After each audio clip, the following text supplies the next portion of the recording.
Muy buenos días, soy Raúl Labarte, director periodístico de Reporte, y continuamos con nuestra serie de entrevistas, esta vez con María Cecilia Villegas. Ella es abogada y experta en el diseño de políticas públicas y autora de La verdad de una mentira, columnista en El Comercio y directora de Contribuyentes por Respeto. Mucho de su obra básicamente se trata de colocar los hechos por encima de las narrativas emocionales y luchar un poco contra la posverdad, ¿no? Que es esta distorsión de la cultura donde las réplicas fácticas, ¿no? En base a datos pierden valor y la gente cree lo que quiere creer, básicamente, y no lo que es cierto. Y bueno, y una de esas grandes narrativas en la política peruana es el antifujimorismo, ¿no? Que tiene muchas micronarrativas, y en una de ellas está el tema de las esterilizaciones forzadas, sobre el cual es el tema que María Cecilia ha abordado en su libro. Y yo quería pedirle, bueno, bienvenida, y quería iniciar la pregunta con cuál es la mentira y cuál es la verdad del libro que has elaborado. Hola Raúl, primero muchas gracias por invitarme, encantada de estar contigo. Como bien dices, nosotros hemos permitido que en el Perú un segmento de la población autonombrada como la reserva moral del país capture la narrativa y nos cambie la historia del Perú, ¿no?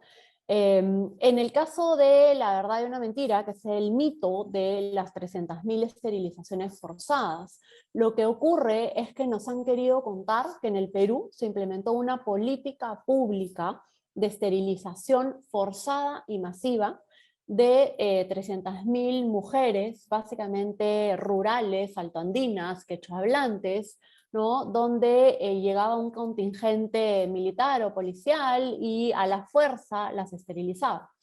Esa historia no es verdad. En realidad lo que ocurrió en el Perú es que el gobierno de Alberto Fujimori implementó una política pública de salud reproductiva y planificación familiar.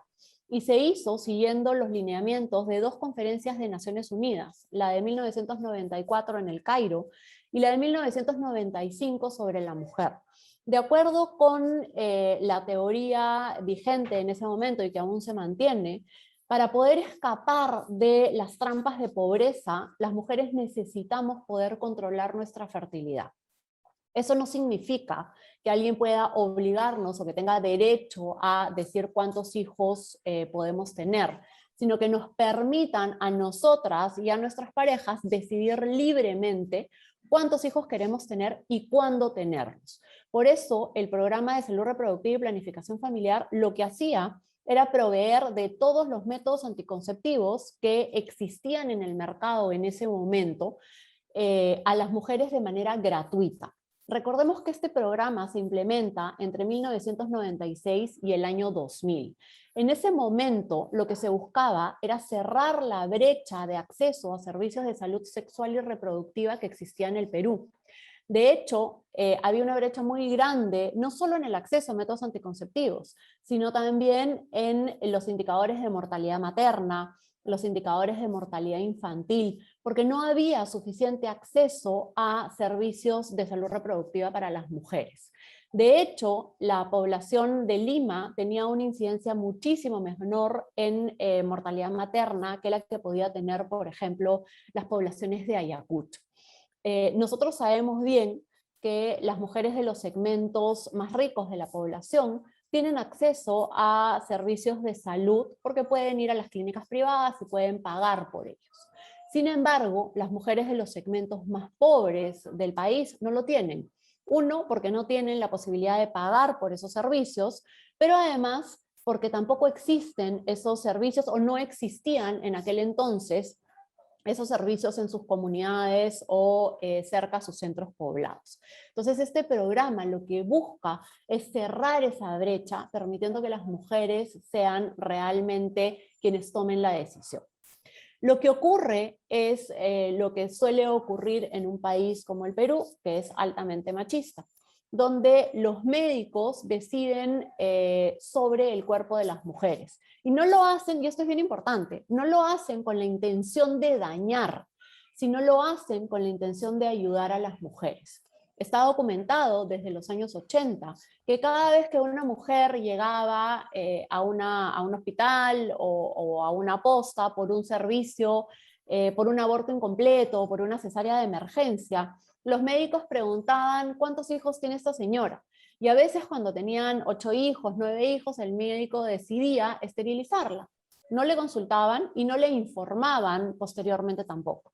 Entonces esa señora se iba con el recién nacido a su casa, o en el caso de un aborto, cuando fuera dada de alta, se iba a su casa y simplemente no tenía más hijos, pero nadie le informaba porque no tenía más hijos, ¿no? Entonces, lo que ocurre cuando se comienza a implementar la política de salud reproductiva y planificación familiar es que si bien hay mucho acceso de mujeres que querían efectivamente ligarse las trompas, hay otras mujeres que fueron sometidas a una ligadura de trompas sin que realmente dieran su consentimiento. La Defensoría del Pueblo llegó a documentar alrededor de 60 casos, pero incluso llegó a documentar 26 casos que ocurrieron durante los gobiernos de Valentín Paniagua y Alejandro Toledo. Y esto es bien importante porque lo que esto nos muestra es que no era una política de esterilización forzada y masiva del gobierno genocida de Alberto Fujimori, sino que en realidad lo que ocurría es que lo que transparentaba en todo caso es la debilidad institucional del sector salud en el Perú. De hecho, yo te decía al inicio que el programa proveía todos los métodos anticonceptivos. El año que más ligaduras de trompa hubo 109.000 ligaduras, o como las llamaba el programa AQB, que significa anticoncepción quirúrgica voluntaria. Sin embargo, el programa atendía a 850.000 familias al año. Esto quiere decir que el año que más ligaduras de trompas hubo, que más esterilizaciones hubo, representó el 13% del total de familias atendidas dentro del programa. La mayoría de familias atendidas optó por otros métodos anticonceptivos, como las inyecciones de Depo-Provera, las píldoras anticonceptivas, la T de cobre, los condones, porque también se repartían condones. Es bien interesante porque recuerdo unas de tus entrevistas que mencionabas cómo se vinculaban los grupos políticos conservadores con aquellos que habían creado la narrativa antifujimorista, ¿no? Entonces, y yo me pregunto, ahora con la izquierda conservadora que tenemos, ¿no estamos viendo esa síntesis precisamente de esta narrativa que se ha venido construyendo desde esa época? O sea, como que hemos visto al monstruo emerger, ¿no? Es que acuérdate que los dos extremos coinciden en muchas cosas. De hecho, la izquierda extrema es tan conservadora como la derecha extrema, ¿no? Entonces, yo sostengo que lo que hubo en el Perú fue una alianza contra natura entre el sector conservador y la izquierda derecho humanista y feminista. Y es absolutamente contra natura en la medida en que los conservadores postulan todo aquello contra lo que las izquierdas feministas y derechohumanistas luchan. De hecho, las feministas luchan por empoderar a las mujeres, ¿no es cierto? Mientras que los conservadores lo que quieren es limitar la capacidad sexual de las mujeres, limitar, no la capacidad, la libertad sexual de las mujeres. Lo que los conservadores quieren es que las mujeres no tengan derecho a disfrutar de la sexualidad ni a decidir libremente sobre su sexualidad. Por eso los conservadores buscan impedir el acceso a métodos anticonceptivos. La Iglesia Católica considera que las mujeres podrían utilizar los métodos anticonceptivos naturales, pero que no los métodos anticonceptivos modernos. Entonces, esta alianza contra natura, que en realidad ocurre para atacar al gobierno de Fujimori y para construir este mito, al final lo que ocurrió es que se buscó un enemigo común. Y el enemigo común fue el fujimorismo. Había que destruir al fujimorismo y había que destruir lo que había quedado, ¿no es cierto? Porque finalmente el gobierno de Alberto Fujimori cae en el año 2000, pero tenía logros en su haber, logros económicos, logros en la lucha contra el terrorismo, de hecho logros en cuanto a reconocimiento de derechos de mujeres. Hasta antes del año 95, la ligadura de trompas no era legal, las mujeres no podían acceder a una ligadura de trompas. Pero no solo eso, sino que además las mujeres, para poder acceder a un método anticonceptivo, necesitaban la autorización de su marido, ¿no? Entonces, todas estas cosas las rompe Fujimori. Fujimori crea el Ministerio de la Mujer, crea la Defensoría del Pueblo, etc. Entonces, hay ciertos logros del gobierno de Alberto Fujimori que los partidos o los políticos que capturan la narrativa en esta alianza contra Natura, entre lo que es los que se autodenominan la reserva moral y los ONGeros, ¿no? los ONGs de derechos humanos y feministas, necesitan este enemigo común que les permita a ellos levantarse por encima del bien y del mal y unir a toda la población a favor de ellos, ¿no? Entonces, ese enemigo común fue el fujimorismo. Y hay, como tú bien decías, no solo hay un mito, no es solo el caso de las 300.000 esterilizaciones forzadas. De hecho, el robo de los 6.000 millones de dólares de la privatización, unos supuestos maletines con lingotes de oro que se habrían desaparecido, ¿no? La evidencia no sostiene esos mitos. Y sin embargo, los peruanos hemos permitido que los distintos mitos contra el fujimorismo crezcan.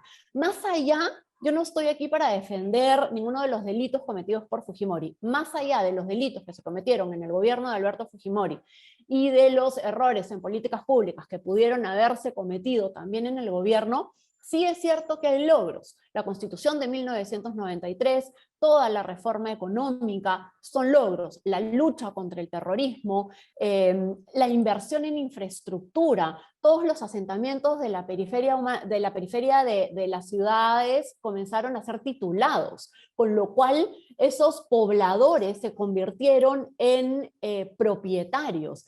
Esa es una transformación gigantesca, ¿no? Entonces, todo eso había que destruirlo para que nos pudieran contar esta nueva historia del Perú, donde construyeran esta narrativa que al final ha decantado y ha terminado en llevando a la presidencia a Pedro Castillo, que es lo que ha ocurrido, ¿no? Y en este camino no solo ha estado Sendero Luminoso y el Movadef detrás y las distintas izquierdas construyendo, sino muchos de los tontos útiles que se creyeron el cuento del antifujimorismo y con el Fujimori nunca más decidieron que Fujimori era el enemigo público número uno y olvidamos contarle a nuestros hijos y olvidamos preocuparnos de que en los colegios se supiera quién había sido Abimael Guzmán y qué era Sendero Luminoso. Hoy día no tenemos idea, la mayoría de ciudadanos en realidad no tienen la menor idea de qué cosa es el marxismo, ¿no? Tenemos un presidente maoísta, leninista, y nadie entiende qué cosa significa el maoísmo, qué cosa significa el leninismo, qué cosa significa el marxismo, porque nosotros como ciudadanos no hemos demandado tener un sistema de educación que realmente informe, eduque y permita a los chicos, a los jóvenes, aprender lo que es el pensamiento crítico, que puedan racionalizar, que puedan pensar, que puedan tomar decisiones por sí mismos. Permitimos que el SUTEP, que el CONARE-SUTEP, que es una facción de Sendero Luminoso, Patria Roja por un lado, una facción de Sendero Luminoso por el otro, capturara el sistema de educación peruano, y no hemos hecho nada para impedirlo, ¿no? Al contrario, permitimos que nos cambiaran la historia del Perú, que capturaran la narrativa, que nos contaran un cuento, y los que recordamos haber vivido en los 90 sabemos que no es cierto, pero es más fácil quedarnos callados en lugar de levantar la voz, de cuestionar, porque eso implicaría ser sancionado por las redes sociales, eso implicaría ser objetos de bullying en las redes sociales o salir de los círculos de la sociedad limeña o no estar en las argollas de la sociedad limeña y de los puestos de trabajo de la sociedad de Lima o del Perú, ¿no es cierto? Entonces decidimos quedarnos callados y permitir que reescriban la historia como les diera la gana. Eso permitió, jugando además la izquierda y el segmento políticamente correcto y esta autodenominada reserva moral con su agenda marxista cultural, ¿no? Y todos los grandes empresarios o todos los grandes CEOs de las grandes empresas se treparon al coche, ¿no? Y se Claro. compraron el cuento de la agenda marxista. Entonces, hoy día tenemos un país que post pandemia ha regresado a niveles de pobreza y de informalidad del año 2010. Hemos retrocedido más de 10 años en los avances que hemos hecho. Y sin embargo, siguen queriéndonos imponer una agenda postmaterialista cuando tenemos a Sendero en Palacio de Gobierno y cuando tenemos al maoísmo-leninismo en Palacio de Gobierno. Entonces, Claro. creo que es momento de despertar y de darnos cuenta que en los últimos 20 años nos hemos equivocado quedándonos callados, que este es el único país que tenemos, porque no tenemos otro, y que nos quieren robar el país, y que tenemos que, como ciudadanos, levantarnos y defender el Perú. Estoy totalmente de acuerdo contigo y quería compartir también el diagnóstico que yo, tenía 10 años en el momento en el cual Fujimori, digamos, renuncia a su cargo en Japón. em, Más o menos que podríamos entender la historia de esta manera. O sea, Fujimori resuelve un problema, que era el problema del terrorismo en ese momento, por lo menos en la parte armada y en la parte también de la crisis económica, y luego claramente su gobierno cae por corrupción y porque él quería también perpetuarse en el poder a través de Montesinos. Hay todo un dilema respecto a si estaba chantajeado por Montesinos o no, bueno, Ujú. pero... eh, lo que me da la impresión es de que esta izquierda ONGera toma la posta de la estructura armada por el Fujimorismo, ¿no? Y quiere quedarse, le cambian la firma, la constitución, quieren quedarse con el rédito de aquellas reformas que se instauraron en los noventas, pero sin la carga, ¿no? La carga del gobierno anterior. Entonces, estos 20 años han sido como un continuo en donde se ha estado desfigurando, ¿no? La obra de, digamos, de esta estructura que creó el Fujimorismo. La pregunta es, ¿era necesario para defender a la Constitución del 93 defender al Fujimorismo? ¿Era necesario defender a Alberto Fujimori, aunque sea en esa parte de sus obras? ¿O, Mira, o, o estaba bien, de alguna manera, este intento de la izquierda onejera de intentar desligar ambas cosas, que mira, aparentemente ha fallado a través de que la izquierda ha terminado llegando al poder, este, uniendo, uniendo la constitución con el fujimorismo, ¿no? Como si fuesen ambas cosas el mismo símbolo. lo que sucede es que la izquierda otra vez, a ver, yo considero que los únicos que saben hacer política en este país son los partidos de izquierda.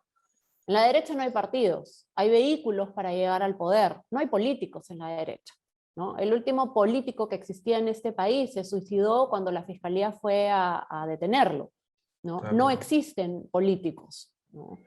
A lo mejor a raíz de lo que está ocurriendo ahorita surgirán líderes políticos, pero al día de hoy no hay políticos, ¿no? Entonces los únicos que realmente saben hacer política son los partidos de izquierda, que además están formados en el campo, en las organizaciones de base, en los sindicatos, que están que saben hacer dialéctica marxista, que saben entrar a un debate y destruir, no porque sus ideas sean las correctas, sino porque son formados en cómo debatir para ganar al auditorio, ¿no? Nosotros, los liberales o en la derecha, yo siempre me denomino liberal, yo no soy de derecha, yo soy liberal, no tenemos esa formación política, si se quiere, ¿no? Entonces, cuando la izquierda te dice que es la constitución de Fujimori, otra vez lo que está haciendo es construyendo un enemigo, ya lograste al enemigo, que es el fujimorismo, y ahora quiero destruir lo que ellos han dejado. ¿Por qué? Porque la Constitución del Perú, que promueve el modelo de libre mercado, no es una constitución que permita que la izquierda pueda hacer lo que le dé la gana.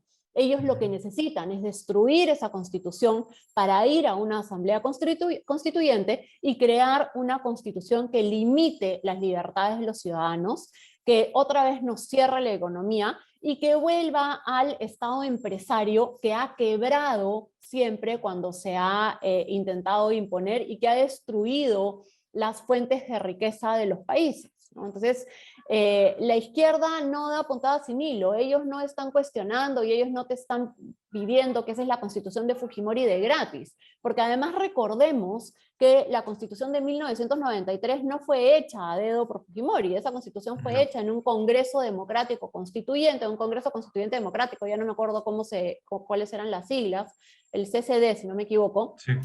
y donde participaron todos los partidos políticos de aquella época.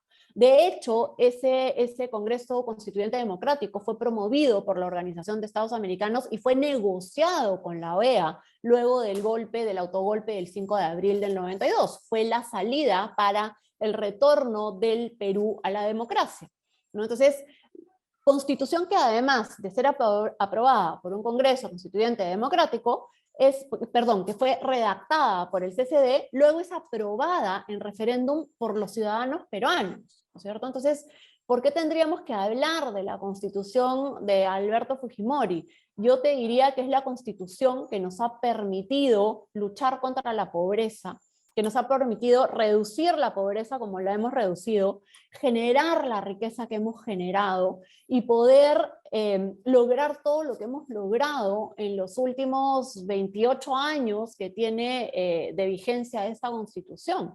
Esa Constitución ha permitido reconocer derechos de propiedad, ha permitido que haya inversión nacional e inversión extranjera, que se generen puestos de trabajo, porque recordemos que no hay mejor forma de luchar contra la pobreza que generando puestos de trabajo. Y entonces eso es lo que quiere destruir a la izquierda, lo que quiere destruir la izquierda. La izquierda no promueve libertades. La izquierda, con la excusa de la democracia, destruye la democracia, ¿no? Entonces, ellos han llegado hoy al poder y no se van a quedar tranquilos. Ellos quieren hacer una nueva constitución porque esta constitución frena todas sus políticas de destrucción y políticas de limitación de los ciudadanos y de poder mantenerse o de lograr mantenerse en el poder, que es finalmente lo que ellos quieren hacer, y que además nos lo han venido diciendo desde antes de la campaña 2021, ¿no es cierto? O sea, nosotros los hemos estado escuchando, nos han contado todo lo que quieren hacer, y como nosotros somos tan buenos, ¿no? Tan confiados los peruanos, entonces decimos, no, en verdad no quieren hacer eso, ¿no? Nos lo están diciendo porque están haciendo campaña, pero en verdad cuando lleguen al poder no van a hacer eso, ¿no? Porque así de bonachones somos, ¿no? De inocentes. Entonces, cuando ya llegaron al poder, cuando nos ponen el gabinete que nos ponen, cuando se transparentan las vinculaciones que tienen con el Movadef, que es el brazo político de Sendero Luminoso, ahí todos dicen, no, ese es Cerrón, no es Castillo, pero ahorita se va a Cerrón y Castillo todo bien, y lo vamos a humanizar, y vamos a estar todo bien, y vamos a mantener el status quo y no va a pasar nada. Entonces, yo no sé en qué momento nos vamos a dar cuenta que hemos sentado a Sendero Luminoso en Palacio de Gobierno y que hoy tenemos que levantarnos y tenemos un país que defender y tenemos que defender nuestras libertades y que tenemos que defender los medios de comunicación. Mira lo que está sucediendo en los últimos días.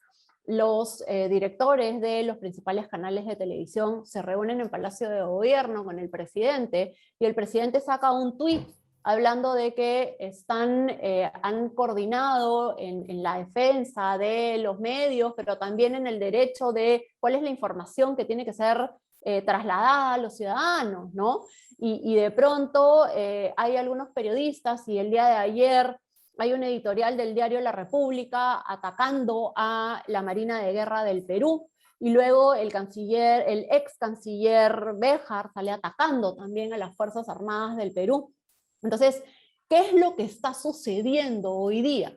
Se está tratando de doblegar a la prensa, se está tratando de alguna manera decirles ustedes tienen que estar con nosotros, ¿no? O todo bien en la medida en que la información no dañe al gobierno. ¿Qué es lo que se viene negociando con el gobierno? Mira además que desde los primeros días que llegó Pedro Castillo a la presidencia de la República, él comenzó a despachar en su casa, sin ir a Palacio de Gobierno. Hoy ya está despachando en Palacio de Gobierno porque de alguna manera ha sido obligado a hacerlo. Y sin embargo, hay un manto de oscurantismo en las actividades del presidente. No sabemos a ciencia cierta con quién se está reuniendo, qué es lo que está haciendo. Cuando la prensa lo ha querido seguir, la policía le impide a la prensa seguir al presidente, ¿no? Entonces, nosotros tenemos que ser muy cautelosos porque las recetas de la dictadura y la hoja de ruta de las dictaduras son las mismas siempre. Y la hemos visto, las dictaduras marxistas, leninistas, maoístas, las hemos visto durante todo el siglo XX. Y sin embargo aquí estamos sentados confiando en que vamos a lograr doblegar al presidente cuando todos los indicios desde que él ha llegado a Palacio de Gobierno son que ellos tienen una agenda muy clara, que ya comenzaron a implementar y que no nos va a ser fácil defender las libertades y defender el país. Exactamente. Yo no comparto la tesis de que Castillo se vaya a moderar. Él ha liderado eh, estas marchas, estas movilizaciones en la época de Marilu Martens. Y algo que justo te iba a mencionar, ¿no? Qué tremendo símbolo, ¿no? De la pérdida de la batalla cultural, que el presidente sea el que ha liderado justamente una batalla para no capacitar a los profesores, que son los que han enseñado esta narrativa, o por lo menos los que no han enseñado la historia correcta, ¿no? Entonces es como que eso nos termina estrellando la cara y mostrando que da lo mismo, de alguna manera, el crecimiento económico, si no se trabaja la política, si no se trabaja la identidad nacional, ¿no? Que es algo que la derecha ha dejado en manos del azar, ¿no? De la mano invisible, que al final no existe una mano invisible en ese punto, sino lo que existe es que otras personas van a llenar ese vacío, que es lo que ha pasado con la educación pública, ¿no? Entonces, es tremendo, yo creo, ese simbolismo, y, y por eso hoy día, bueno, mi editorial de hoy día, que esto va a salir el domingo en realidad, pero esto está siendo grabado el jueves, ha sido justamente eso, que no creo que la estrategia de ir censurando uno a uno a los ministros sea la mejor estrategia, porque finalmente hoy día Castillo tiene todas las de ganar y el tiempo juega en contra de la oposición, no juega en contra de Castillo. Que esto se alargue juega a favor de Castillo, no juega a favor de la oposición. Entonces, hoy día están buscando aprobar con un proyecto de ley que los directores de los organismos supervisores sean nombrados por la PCM directamente sin concurso público. Entonces, ya van a empezar a copar, o sea, si eso lo van a hacer, lo necesitan hacer con el Congreso, están haciendo un proyecto de ley, pero aquellas cosas que son facultad, que no necesitan una aprobación previa del Parlamento, ¿qué cosas estarán haciendo? ¿Qué personas estarán contratando? ¿No? Entonces, es todo lo que hoy día puede hacer Pedro Castillo, es sumamente peligroso y creo que hoy día no podemos verlo. O sea, no tenemos la capacidad de poder ver todo lo que están haciendo, pero es sumamente peligroso, ¿no? No Sin sé. duda. Y además piensa que ya comenzaron a repartir los bonos, ¿no? Entonces, también es cierto que el Estado peruano va a comenzar a darle dinero a las poblaciones más necesitadas, ¿no? Con lo Ujú. cual vamos a tener que ver si es que realmente va a lograr armarse un contingente que pueda defender las libertades, ¿no? El Perú es un país de ingreso medio alto, ¿no? No es un país pobre que no tenga suficientes recursos para hacer muchas cosas desde el Ejecutivo. Entonces hay que estar vigilantes, hay que ser muy cuidadosos, pero sobre todo es importante que salgamos a la calle, que hagamos política, no necesariamente militando en un partido político, pero los ciudadanos tenemos derecho a levantar la voz y tenemos la obligación de defender este país. Este es el único país que tenemos, este es el país de nuestros hijos, y no podemos permitir que nos lo roben, no podemos permitir que se destruyan los logros de más de 20 años de lucha contra la pobreza, de crecimiento económico, de inversión extranjera y de inversión nacional. No podemos permitir que de pronto nos cambien la historia del país. Tenemos que estar muy vigilantes, necesitamos darnos cuenta que el marxismo, el leninismo o el maoísmo no es cualquier cosa. Necesitamos crear un frente que pueda defender las libertades de los ciudadanos. Acuérdate además que en estos últimos 20 años lo que hemos tenido es un segmento de izquierda que ha capturado la academia, han capturado las universidades, ya no hay libertad de cátedra. Te pueden decir que existe libertad de cátedra, pero sin embargo hay muchas cosas que ya no pueden ser discutidas porque si no, inmediatamente te van a llevar a las redes y te van a justiciar en redes, ¿no? Se ha empoderado a los alumnos de tal manera que si ellos deciden calificarte como por tus ideas, si quieres, pues te obligarían a dejar de ser profesor. Entonces, no estamos enseñando pensamiento crítico, no estamos teniendo la posibilidad de hablar de qué es lo que está ocurriendo en el mundo y de discutir ideas y de presentarlas, sin necesariamente estar de acuerdo, pero eso es algo sumamente peligroso, lo que está ocurriendo con la academia. Creo que además